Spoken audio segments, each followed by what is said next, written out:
अस्सलाम वालेकुम dear viewers, I am Mohammad Umar और आप देख रहे हैं channel solution of mathematics. Viewers, आज हम लोग class 9th mathematics exercise 1.3 start कर रहे हैं। एक्सरसाइज 1.3 में वर्ल्ड प्रॉब्लम दिए गए हैं। आपको स्टेटमेंट से कंडीशन को समझना होगा, कंडीशंस को समझने के बाद उसको सॉल्व करना होगा। सिर्फ और सिर्फ स्टेटमेंट की कंडीशन को समझना थोड़ा सा मुश्किल काम है, वो आपको अंडरस्टैंड करना है अच्छे तरीके से। इसके बाद सवाल बहुत आसान है। चलते हैं एक्सरसाइज 1.3 क्वेश्चन नंबर 1 की तरफ। स्टेटमेंट में कहता है आपको the sum of 3 consecutive integers. आपने 3 कंसेक्टिव इंटीजर लेने हैं और फिर उनका क्या करना है, सम करना है। इज 42 कहता है जो उसका सम आता है कंसेक्टिव इंटीजर्स का वो 42 आता है। फाइंड द 3 इंटीजर्स, वो 3 इंटीजर्स बताएं कि वो कौन कौन से हैं। कहता है कि आप मुझे कोई ऐसे 3 इंटीजर बता दें जो कंसेक्टिव हों और उनको सम करें और उसका आंसर 42 आए। बेटा कंसेक्टिव का मतलब फर्स्ट ऑफ ऑल समझ लेते हैं। कंसेक्टिव का मतलब होता है तरतीब से, एक के बाद एक जो आता है वो। यानी कि अगर मैं ऐसे कह दूं 2, 3 और 4 तो ये तीनों कंसेक्टिव इंटीजर्स हैं। ओके, जो तरतीब से आए 15, 16, 17 ये तीनों कंसेक्टिव इंटीजर्स हैं, तीनों साथ साथ हैं, बिल्कुल एक दूसरे के साथ आते हैं इनके। ओके जी, अब नेक्स्ट चलते हैं बेटा क्वेश्चन के सॉल्यूशन की तरफ। कि अब हमें 3 कंसेक्टिव इंटीजर चाहिए। पहली बात तो ये हो गई ना कि हमें जो चीज़ फाइंड आउट करनी है वो क्या है, 3 कंसेक्टिव इंटीजर्स हैं। तो हम वो लेट कर लेते हैं बेटा, लेट कर लेता हूँ मैं यहाँ पर। जो चीज़ मुझे नहीं दी गई, जो चीज़ मुझे मालूम करनी है, मैं उसको सपोज कर लूँगा। लेट फर्स्ट इंटीजर, मैं फर्स्ट इंटीजर का नेम x ले रहा हूँ, तो मैं यहाँ पर लिखूँगा let second consecutive integer, consecutive integer. तो कंसेक्टिव की वजह से मैं यहाँ पर x+1 लिख रहा हूँ। अगर वो यहाँ पर वर्ड कंसेक्टिव का यूज़ ना करता तो मैं यहाँ पर फर्स्ट इंटीजर x और सेकंड इंटीजर y लेता, क्योंकि उसने कंसेक्टिव बोला है। इससे क्या होता है कि अगर हमारे पास x 14 है तो यहाँ पर 14 + 1 कितना हो जाएगा, सेकंड इंटीजर 15 ऑटोमेटिक हो जाएगा। इसी तरह से हम क्या कर लेते हैं, यहाँ पर लिखते हैं लेट थर्ड कंसेक्टिव इंटीजर, तो वो क्या होगा हमारा x+2 हो जाएगा, x+2। हमने 3 कंसेक्टिव इंटीजर लेट कर लिए हैं। अब कंडीशन क्या है, कंडीशन की तरफ चलते हैं। मैं यहाँ पर लिख लेता हूँ अकॉर्डिंग टू कंडीशन, कंडीशन के मुताबिक। कंडीशन क्या है अब बेटा कि सम करें इन 3 कंसेक्टिव इंटीजर्स को, तो आंसर कितना आए उसका 42 आए। तो मैं इन तीनों को सम अप कर लेता हूँ, x+1 + x+2।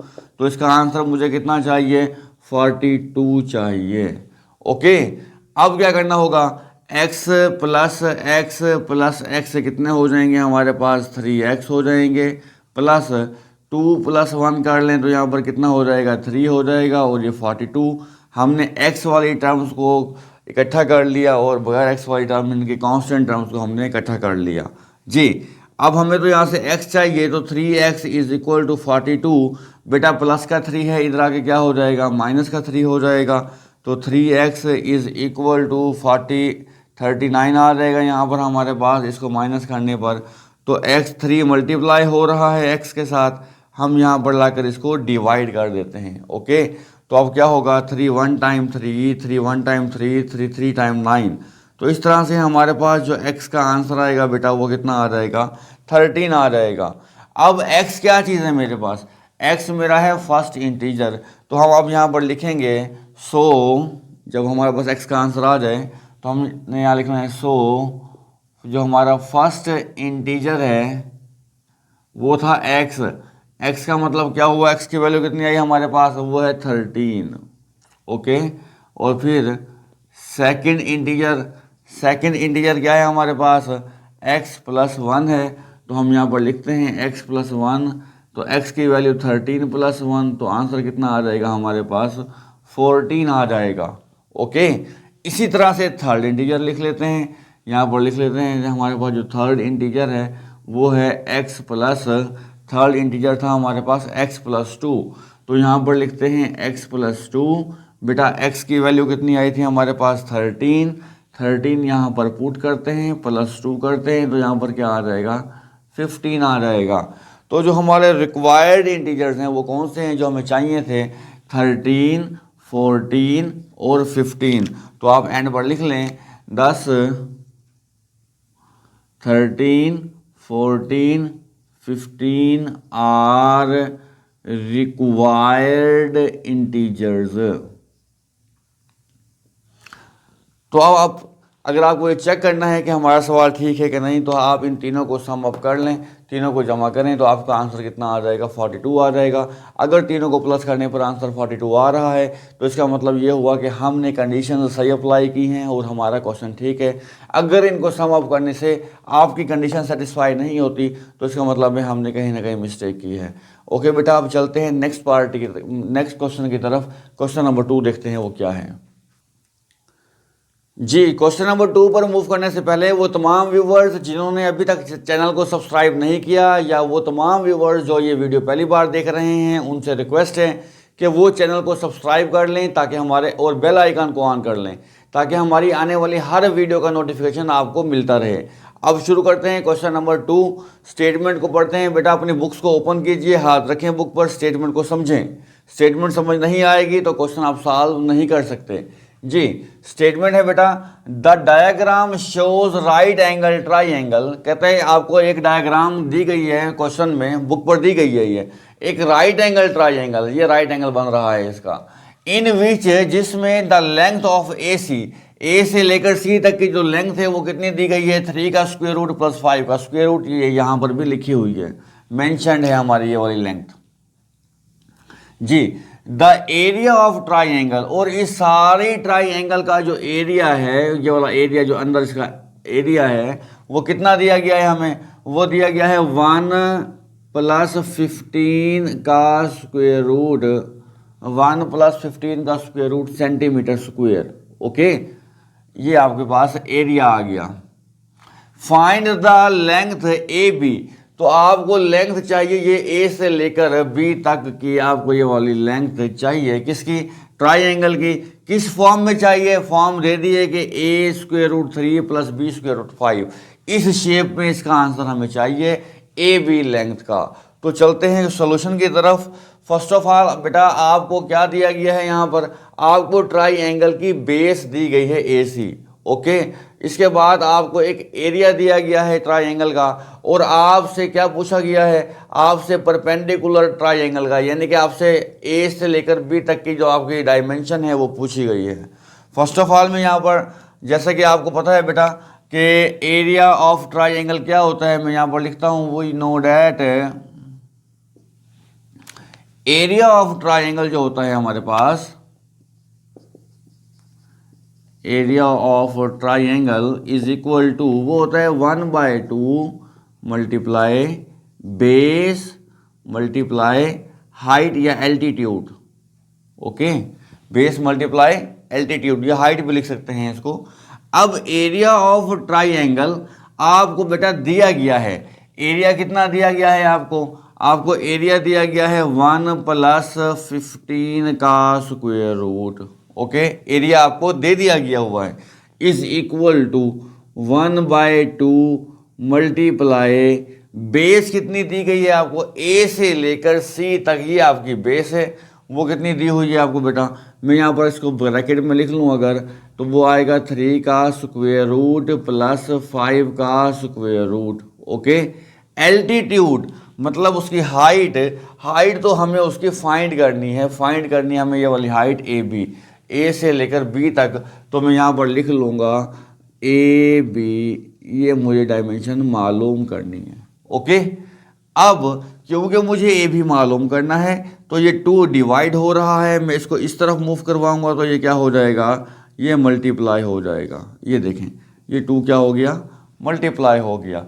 हाँ जी, ये जो फैक्टर है हमारा ये मल्टीप्लाई हो रहा है, जब ये इधर में मूव करवाऊंगा इसे तो ये यहाँ पर क्या हो जाएगा, ये यहाँ पर आकर डिवाइड हो जाएगा, +5 का square root is equal to AB। Okay, अब मैं आसानी से इसको सॉल्व कर सकता हूँ। मैं लेफ़्ट को राइट और राइट को लेफ़्ट में चेंज कर सकता हूँ, नो प्रॉब्लम। तो मैं इसको चेंज करके लिखता हूँ बेटा। तो ये आया मेरे पास A B is equal to 2 into 1 plus 15 का स्क्वायर रूट डिवाइड बाय 3 का स्क्वायर रूट प्लस 5 का स्क्वायर रूट। बेटा आप लोग देख रहे हैं कि जो हमारा डिनोमिनेटर है वो इरेशनल है, तो हम पहले इसको रेशनलाइज कर लेंगे जैसा हमने एक्सरसाइज 1.2 में किया था। रेशनलाइज करने का तरीका आप लोगों को आता है। हम लोगों ने कैसे रेशनलाइज करना है इसको बेटा, डिनोमिनेटर के कॉन्जुगेट से मल्टीप्लाई और डिवाइड कीजिए, 3 का स्क्वायर रूट, साइन चेंज कर दें तो इसका कॉन्जुगेट आ जाता है, और इसी टर्म से बेटा हम इसको क्या कर देंगे, डिवाइड भी कर देंगे। ओके, अब क्या करना है हमें वो देखिए। ये मैं ए बी लिख रहा हूँ, एज इट इज़ ऐसे ही आ जाएगा, यहाँ पर इज इक्वल टू आ गया, ये 2 एज इट इज़ यहाँ पर आएगा। ओके, स्क्वायर ब्रैकेट लगा रहा हूँ मैं। अब इस 1 ने इन दोनों के साथ मल्टीप्लाई होना है। ओके, मैं यहाँ लिख लेता हूँ, एक स्टेप बना रहा हूँ। 1 ने मल्टीप्लाई किसके साथ होना है, 3 का स्क्वायर रूट माइनस 5 का स्क्वायर रूट, इसके साथ होना है। इसी तरह से प्लस 15 का जो स्क्वायर रूट है इसने भी मल्टीप्लाई होना है 3 का स्क्वायर रूट माइनस 5 के स्क्वायर रूट के साथ। ओके, और नीचे फार्मूला बन रहा है a plus B A minus B. ये फार्मूला होता है हमारे पास बेटा a का स्क्वायर माइनस b का स्क्वायर। क्लियर हो गई बात। अब मज़ीद सिंप्लीफाई करते हैं इसको, A B is equal to, ये 2 तो बाहर ही रहेगा ऐसा ही। अब 1 से मल्टीप्लाई करें, 1 को 3 के स्क्वायर रूट से मल्टीप्लाई करें वही आंसर आएगा, 5 को 1 के स्क्वायर रूट से मल्टीप्लाई करें वही आंसर आएगा, प्लस 15 को 3 से मल्टीप्लाई कर लें कितना आएगा, 45 आ जाएगा, माइनस प्लस माइनस माइनस 15 5 ज़ा मल्टीप्लाई कर लें तो वो 75 आ जाएगा। ओके, ये ब्रैकेट यहाँ पर क्लोज हो गई। अब स्क्वायर से स्क्वायर रूट कैंसिल, स्क्वायर से स्क्वायर रूट कैंसिल, तो हमारे पास बाकी बचा 3 माइनस 5। क्लियर हो गई बात। अब यहाँ पर 45 है और यहाँ पर 75 है, हमें इन दोनों को फैक्टराइज करना है सिंप्लीफाई करने के लिए। ये काम आपने रफ अमल पे करना है कहीं पर जाकर। मैं यहाँ पर साइड पर बना रहा हूँ इसके फैक्टर, इधर साइड पर बना लेते हैं, 45 के बना लेते हैं फैक्टर यहाँ पर, 45 और 75 के भी। तो 3 1 टाइम 3 3 5 टाइम 15, 3 5 टाइम 15 और 5 1 टाइम 5, ये 45 के बन जाएंगे। इसी तरह से 75 के फैक्टर बना लें बेटा, 75 को फैक्टराइज कर लें तो 3 2 टाइम 6 होते हैं, 3 5 टाइम 15, 5 5 टाइम 50 25 और 5 1 टाइम 5। ओके, अब देखिएगा A B is equal to क्या आया हमारे पास बेटा, ये 2 है एज इट इज, 3 का square root as it is, मजीद सिंप्लीफाई हम क्योंकि इसको नहीं कर सकते। इसी तरह से 5 का स्क्वायर रूट भी एज इट इज आया, जबकि 45 की जगह हम लोगों ने क्या किया, 45 के फैक्टर 3 की पावर 2 मल्टीप्लाई 5 लिख लिया, ये वाला। ओके, माइनस 75 की जगह भी 75 के फैक्टर 5 की पावर 2 है और साथ में क्या है हमारे पास 3 है 1 टाइम। 3 माइनस 5 कीजिए, कितना आंसर आएगा आपके पास, माइनस का 2 आंसर आ जाएगा बेटा। अब ये 2 इस 2 से क्या हो जाएगा, कैंसिल हो जाएगा। तो इस तरह से A B is equal to हमारे पास क्या आएगा बेटा, 3 का स्क्वायर रूट माइनस 5 का स्क्वायर रूट, ये स्क्वायर से स्क्वायर रूट कैंसिल, 3 बाहर आ जाएगा, लेकिन जिसका स्क्वायर नहीं था वो अंदर ही रहेगा। फिर सेम एज 5 बाहर आ जाएगा जबकि 3 अंदर ही रहेगा, और नीचे बचा हुआ है हमारे पास -1। ख्याल कीजिएगा इस माइनस का, गलती हो जाती है यहाँ से। तो A B is equal to 3 का स्क्वायर रूट बेटा एक ये है मेरे पास और 3 का स्क्वायर रूट एक ये है, तो ये 1 में से -5 कर दें अगर हम तो -4 स्क्वायर रूट 3 आ जाएगा। सेम एज 5 का स्क्वायर रूट है, ये भी 5 का स्क्वायर रूट है, तो 3 में से ये 1 माइनस करेंगे तो यहाँ पर क्या बच जाएगा हमारे पास 2 बच जाएगा, और square root 5 as it is -1। ये माइनस इन दोनों के साइन चेंज कर देगा, तो A B is equal to ये प्लस का हो जाएगा 4√3, ये माइनस का हो जाएगा 2√5। इस तरह से हमने लेंथ फाइंड कर ली है ए बी की किस फॉर्म में, a√3 वाली फॉर्म में और √5 वाली फॉर्म में हमने फाइंड कर ली है। तो हम यहाँ पर लिख देंगे 10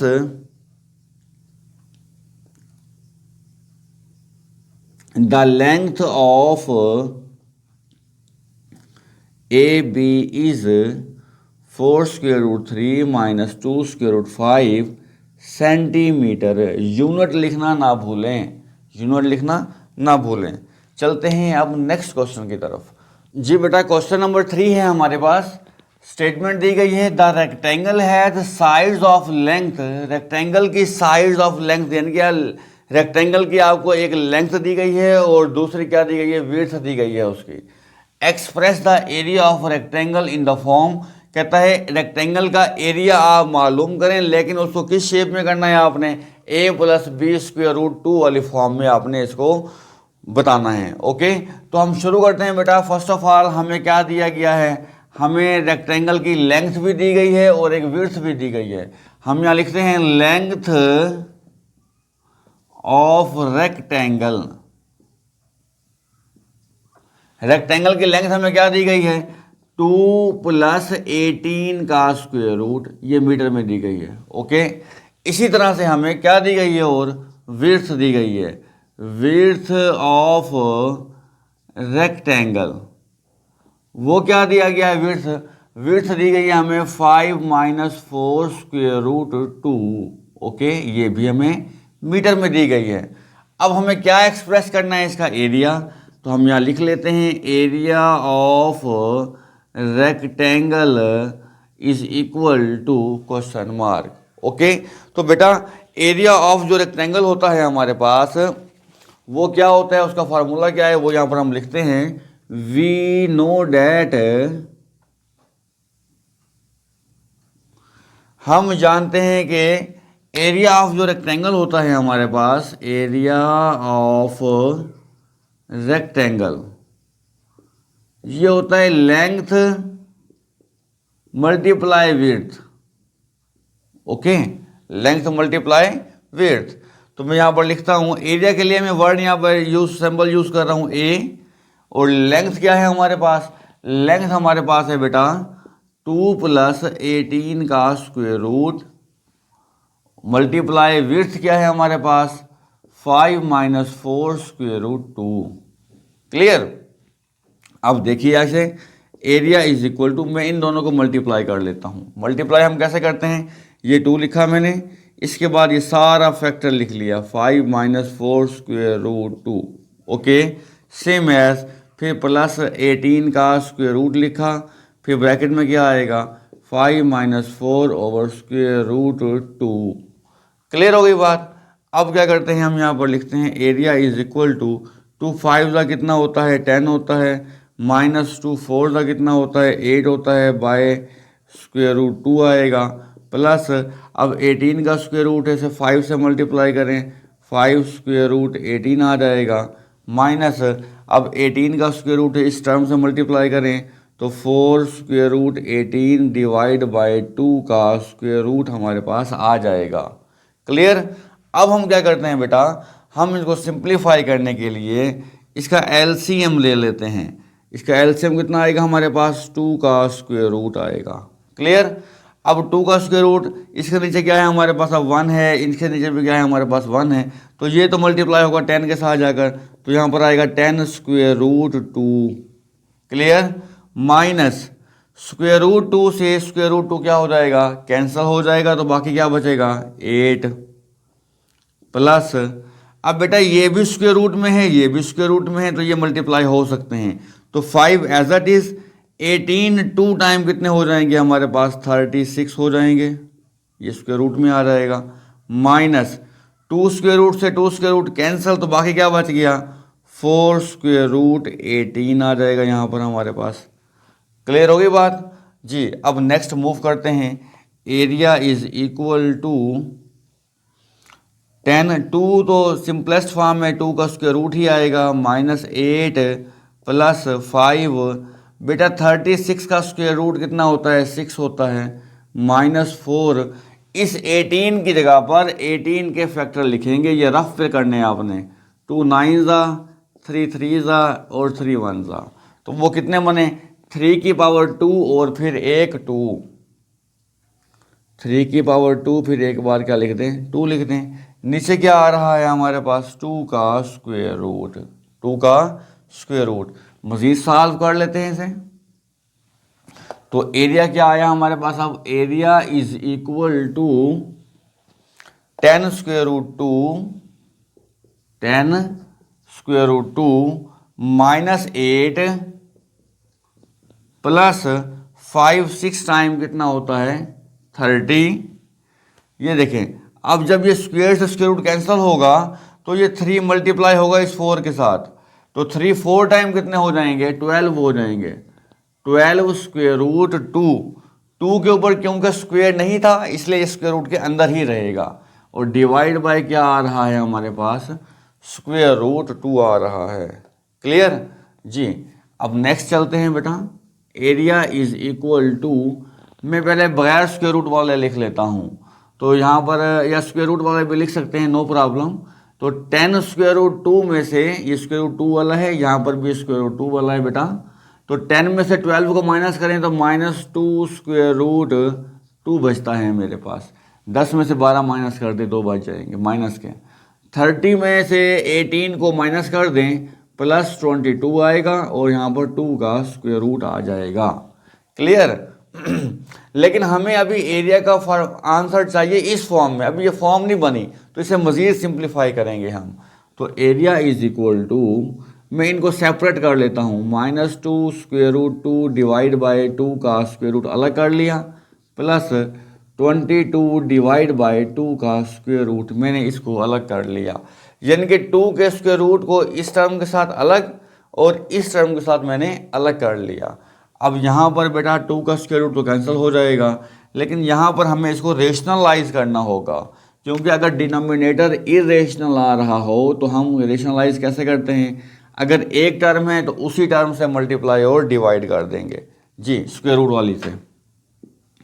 area is equal to minus 2 plus, अब ये क्या होगा 22 स्क्वायर रूट 2, जबकि ये 2 का होल का स्क्वायर बन जाएगा। स्क्वायर से स्क्वायर रूट क्या हो गया बेटा कैंसिल हो गया, तो एरिया कितना आया हमारे पास, area is equal to minus 2 plus 22 2 square root by 2, 2 1 time 2 2 1 time 2 2 1 time 2, तो एरिया हमारे पास बेटा आया माइनस 2 प्लस 11 स्क्वायर रूट 2। अब आप देखें जो एरिया की फॉर्म थी क्या वो इससे मैच हो रही है, एरिया की फॉर्म ये देखिए ये वाली फॉर्म।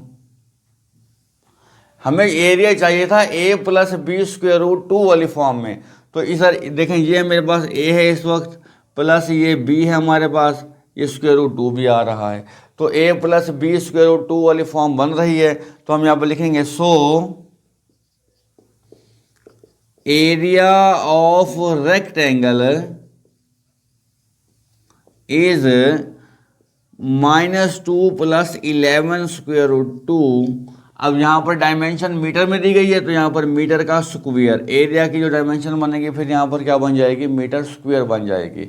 जो साइड्स की लेंथ होती है वो मीटर में, जबकि जो एरिया होता है वो मीटर स्क्वायर में होता है, क्योंकि इसका फार्मूला है हमारे पास लेंथ मल्टीप्लाई विड्थ। तो 1 मीटर इसका होगा बेटा 1 मीटर इसका, जब इन दोनों को मल्टीप्लाई करेंगे तो एरिया का यूनिट बन जाएगा मीटर स्क्वायर बन जाएगा। अब तक के लिए इतना ही बेटा, मुझे इजाज़त दीजिए, अल्लाह हाफिज़।